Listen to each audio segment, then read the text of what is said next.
বন্ধুরা আজকে বানাচ্ছি আলুর পাঁপড় আর কিছু আমও কেটে নিয়েছি। এই যে আমেরও পাঁপড় বানাবো আমি।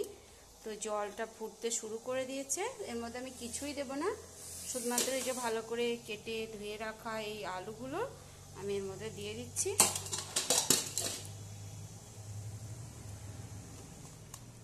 তো খুব বেশি সময় নয়, একবার যেই ভালো করে ফুটে উঠবে, একটু হালকা সিদ্ধ হবে, পুরো সিদ্ধ হবে না, তখন আমি আলুটা তুলে নেব। আর নুন টুন আমি কিছুই অ্যাড করছি না।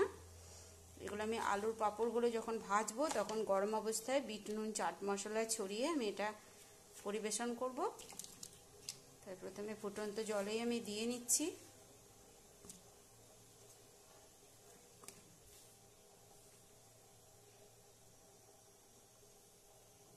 তো বন্ধুরা এই যে ফুটতে শুরু করে দিয়েছে, তো একটু জল কম ছিল, আমি আর একটু বেশি জল দিয়ে দিয়েছি। তো একবার যেই ফুটে উঠবে, এটা সিদ্ধ হবে না, হাফ সিদ্ধ হবে। তো এই অবস্থায় আমি এগুলোকে এই ছান্তাটার সাহায্যে উঠিয়ে, এই যে পাশে একটা স্ট্যান্ড দিয়ে দিয়েছি, এর মধ্যে আমি উঠিয়ে নেব।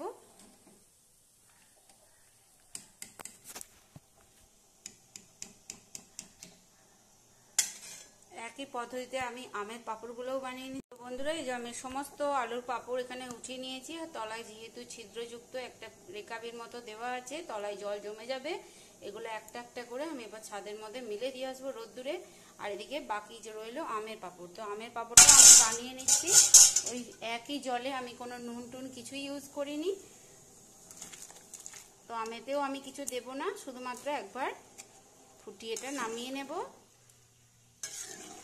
সিদ্ধ হবে না, যেই ফুটতে শুরু করবে অমনি এটা বন্ধ করে দেবো। আমি জল থেকে তুলে নেব দিয়ে।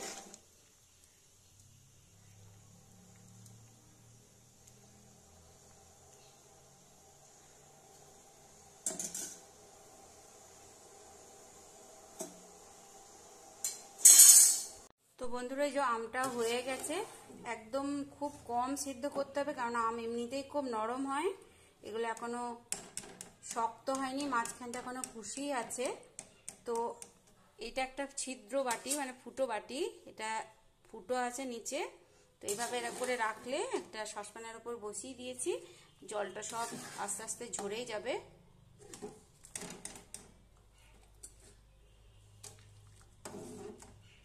তো এইভাবে করে আমি সমস্ত তুলে নিচ্ছি। তো বন্ধুরা এই যে চলে এসেছি ছাদের মধ্যে, আর একটা শাড়ি পেতে এরকম চার কোণে চারটা ইট দিয়ে দিয়েছি, আর ছাতা নিয়ে এসেছি। প্রচণ্ড রোদ্দুর, মাথায় গামছা দিয়েছি, পিছে গামছা। এরপর আমি কড়া রোদ্দুরের মধ্যে আলুর পাঁপড়গুলোকে একটা একটা করে মেলে দিচ্ছি। তো বন্ধুরা এই যে আমি আলুর পাঁপড়গুলো এইদিকে, আর একই প্রসেসে আমের পাঁপড়গুলো এইদিকে মেলে দিয়েছি। তো আমের পাঁপড় আমি এই জীবনে প্রথমবার বানিয়েছি। তো যখন আমি এগুলো ভাজবো, এগুলো মনে হয় একদিন আজকে যদি ভালো করে না শুকায়, তাহলে কালকে রোদে দিতে হতে পারে। এরপর 2-3 ঘন্টা পর এসে আমি আরেকবার উল্টে দিয়ে যাব এগুলোকে, তাহলে এটা হয়ে যাবে। তো পরে আবার আপনাদের সাথে শেয়ার করছি। প্রচণ্ড রোদ্দুর আমার হয়ে গেছে, আমি নিচে চলে যাচ্ছি। তো বন্ধুরা এই যে আলুর পাঁপড়গুলো উল্টাতে চলে এসেছি। তো দেখুন কত ছোট ছোট হয়ে গেছে শুকিয়ে। তো এত রোদের জোর আজকে দিয়েছিলাম 1টার সময়, যখন একদম মাথার উপর সূর্য ছিল। তো তার মধ্যেই এইটুকু সময়ের মধ্যে একবারে ভালোই শুকিয়ে গেছে। একটু উল্টে দিচ্ছি যাতে বাকিটাও আর হয়ে যায়, আর হয়তো একবার দুবার রোদে দিলেই হয়ে যাবে।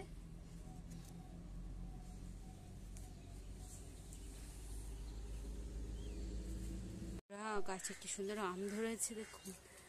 আমি ছাদে এসেছি, তো এখান থেকে হাতে করে মনে হচ্ছে পাড়া যাবে আমগুলো, এত কাছে আর এত সুন্দর দেখতে লাগছে যে কি বলবো।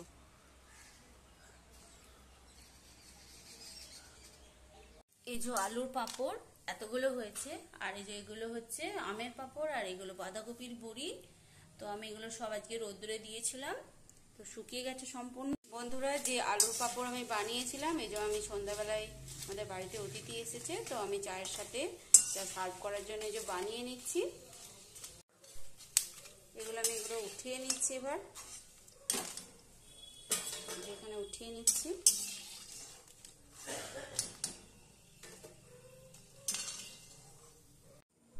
একইভাবে আমি আরো কিছুটা দিয়ে দেব।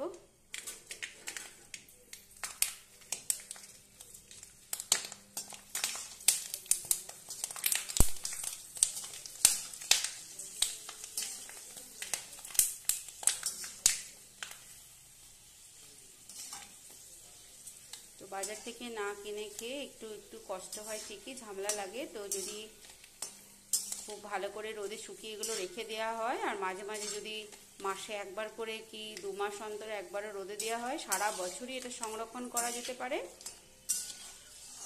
তো আমার হয়ে গেছে, আমি গ্যাসের ফ্লেমটা বন্ধ করে দিচ্ছি, এবার উঠিয়ে নিচ্ছি আমি। একবার কষ্ট করে বানালে এটা সারা বছরই সংরক্ষণ করা যেতে পারে। তো এর মধ্যে যেহেতু কোনো মশলা দেওয়া নেই, তাই আমি বন্ধুরা দিয়ে দেবো সামান্য পরিমাণ বিট লবণ। আর যদি আপনাদের কাছে চাট মশলা থাকে তো এর সঙ্গে আপনারা দিয়ে দিতে পারেন। তো আর বেশি কিছুই না, এবার আমি এটাকে একটুখানি ঝাঁকিয়ে নেব এভাবে। আর যে চাটাও হয়ে গেছে আমার, চাটাও আমি সার্ভ করে নেব। বন্ধুরা এই যে আমি চায়ের সাথে সার্ভ করে নিয়েছি। তো কেমন লাগলো অবশ্যই কমেন্ট করে জানাবেন। আর এটা খুবই ক্রাঞ্চি হয়েছে, যে দেখতেই পাচ্ছেন যে আওয়াজ হচ্ছে।